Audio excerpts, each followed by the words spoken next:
DJ वाजवण्यावर police प्रशासनानं बंदी आणल्यानं बुलढाणा जिल्ह्यातील सर्व डीजे चालकांवर कारवाई करण्यात येते। याच विरोधात मलकापूर नांदुरा तालुक्यातील डीजे चालक आणि डीजेवर अवलंबून असलेल्या कामगारांनी रावेर मतदारसंघाच्या निवडणुकीवर बहिष्कार घालण्याचा निर्णय घेतला आहे। नांदुरा आणि मलकापूर तालुक्यातील डीजे चालक आणि त्यावर अवलंबून असलेल्या कामगारांनी थेट मलकापूर पोलीस उपविभागीय अधिकारी देवराम गवळी यांची भेट घेतली। डीजेवर कारवाई करू नये आणि नियमाने डीजे वाजवण्यासाठी परवानगी द्यावी अशी मागणी त्यांनी केली।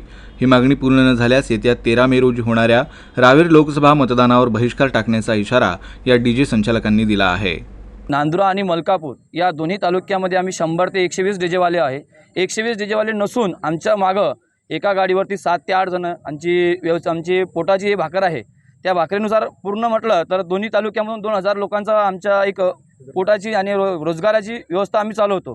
तरी प्रशासनाने आम्हाला सहकार्य करावं। आम्ही आमच्या नियमामध्ये आणि नियमावलीनुसार परमिशन देऊन वगैरे काय असेल ते आम्ही सहकार्य करण्यास पूर्ण तयार आहोत। यांच्या या प्रशासनाच्या अशाच एकेकोरपणाच्या जर आणि स्ट्रिक्ट पद्धतीच्या जर काही चुकीच्या सूचना या मंडळींना असल्या तर नक्कीच हे येणाऱ्या 13 तारखेच्या लोकसभेच्या निवडणुकीवर सुद्धा हे बहिष्कार टाकण्याच्या मानसिकतेत आहेत।